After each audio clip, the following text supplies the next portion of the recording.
Guys, welcome to my channel. Welcome to my first ever hair tutorial. If you are interested in seeing how I accomplish this gorgeous look, please stay tuned and keep watching. Using the Shine and Jam for parting. This is the one that I always use. I sometimes use the one in the red bottle. It all depends on the hair texture. And I am also going in with the braid gel. I swear by this braid gel, guys. This is one of the best products to ever bless the braiding industry or the hair industry, because it does work really good for edges as well, and it's really good for molding. So now I'm just going to ensure that my parting is right, and by doing so I am sectioning out the hair into 3 sections. As you can see, I have 3 sections. I am going to start off with the first section to the back, and I am going to separate it into 2 rows. On the other hand, I am a perfectionist, and when it comes to parting the hair, I always ensure that my parts are neat and crisp and straight. I just feel like a neat part really brings the hairstyle all together. Now that we have the first row, I am separating it into 3 parts, and we are just going to braid regular 3-strand braids. If you guys want a tutorial on how to braid, I am definitely willing to do that. Just comment down below, and in my next video I will go more in depth with how to do the 3-strand braids. I am not braiding the hair all the way to the end. I am just braiding to the top of the braid, if that makes sense, or the top of each part, mainly because 1, it is not necessary, it saves time, and 2, because of the thickness of a hair, I felt like this method would make it much easier to achieve that flat natural look that we are going for when we attach the lock. For this section of the hair, because it is really thick, she has really thick healthy hair, so I decided to separate it into 2 parts, and I'm going to pre-part this section and the section at the front as well. And I am going to do each row. I am starting off from her ear on one side to the center of the part, and I'm going to do the same thing to the other side as well. Again, we are going from the ear to the center on one side, from the ear to the center on the other side, and we're going to bring it all together. I did 6 rows in this section, and as you can see now, I am just joining the first row together. I really tried not to do small parts because of her hair texture, and I also couldn't do too much of a big part again because of the thickness of her hair as well. So I felt like this was the right size for both for the rows and the parts as well. For the front, as I said before, I am going to section it into 2 sections, and I'm going to pre-part each side as well. This is me just ensuring that I get that perfect part. As you can see, I am going to go to the front of her to slick that part down to make sure I get it straight down the middle. Bust down middle part, bust down middle part. I'm sorry guys, this song just came to my head, and don't mind the area. I haven't put up any of my decorations and bring the room together yet from moving, but stay tuned for that because that is going to be in another video.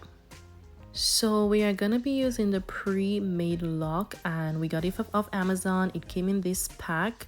There were 6 packs of lock, and there were 12 lock in each pack, so I think in total we had 72 lock. I don't recall if we used all of it.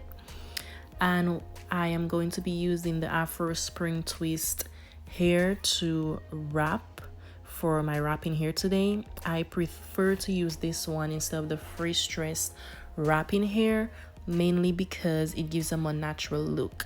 Because of the length of the bundles in this hair, I cut it into 2, and I am just going to separate it into some small pieces. You do not want to get too much of a thick piece because you do not want the base of the braid to be bulky when you start wrapping. Usually I do this step before my clients come, but I was a bit lazy. But this actually didn't take long. So we are taking the lock and we are passing the crochet needle through the loop of the lock. Then we are going to latch it onto the braid and we are going to pull the braid through the loop. When we're done doing this, we're going to do the same thing to the base of the hair. We're going to pass the crochet needle through the base and we're going to latch the end of the braid and we're going to pull it through the base of the hair. Now that we have this, we're going to take a small piece from the wrapping hair that we sectioned earlier and we are going to start wrapping all the way down until we can't wrap anymore. As you can see, I am using my thumb to get more of a tighter grip or a tighter hold all the way down while we are wrapping. And another reason why I like using this wrapping here is because you don't need to tie a knot to secure it, but I still go ahead and put the braid or put the lock in between my palm and I just rub it in together to get a more of a secure look so that the hair will not unravel. You also want to ensure that your client does not have sensitive scalp. I always ask my clients to let me know prior if they have sensitive scalp or to let me know if I am wrapping too tight, so that way I could either stop and loosen it up a bit, and moving forward I will not wrap as tight. When you get to the front of the head, you want to really be gentle. You do not want to wrap too tight. You do not want to have too much tension on this area. I've realized that this area, this region of the head, is where most of my clients have sensitive scalp, and it is way more sensitive in that region, especially to the first one all the way to the front, closer to the edges. You want to ensure that you're not wrapping too tight so that way it pulls on the edges.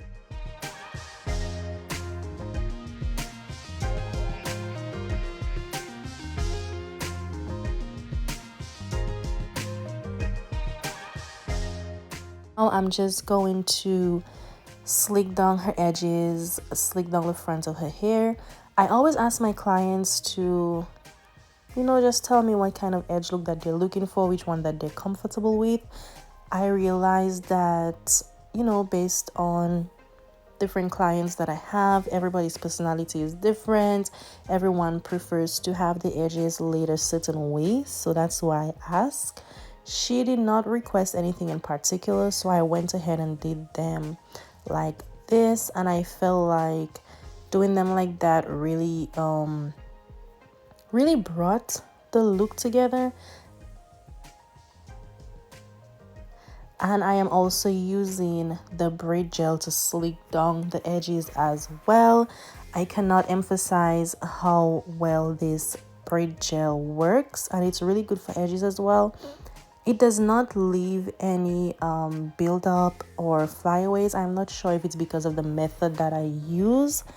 After I slick it with the braid gel, I usually go in with some mousse and then I spray it again with the extreme hold hairspray. And when I'm blow drying, I always ensure that I blow dry the edges as well. So again, this works for me. I am not sure if it worked for you, but I definitely swear by this braid gel. So I decided to dip the hair in some lukewarm hot water. Usually I use a warm cloth, but I'm not sure if it's because of the brand of the hair. It wasn't laying as flat as I wanted to, so I decided to dip it in some lukewarm water, and I felt like this really gave the flat look that we were going for. She was also able to basically style it anyhow she wanted after it wasn't stiff anymore. So I felt like the steam really helped as well. And then I just went in and blow dried the hair to ensure that there's no water left in there and that it's really dried. Now to my favorite part. I love applying mousse, guys. I feel like this is one of my favorite parts when it comes to braiding. Comment down below if you love applying mousse. It is just so satisfying, guys. So I am going to apply the mousse to the base of the hair, to the edges as well, and I am also going to apply it from the top to the bottom of the lock so that we could puff up those curls and bring out, you know, that butterfly effect that we are going for. Especially as I dipped it, I just want to make sure that I bring the lock back together. Not that they were damaged or anything, but I just felt like this helped. And then I am just going to spray all over with my flexible extreme hold spray, and I am just going to blow dry it all over again to remove any flyaways and to get that sleek, neat look.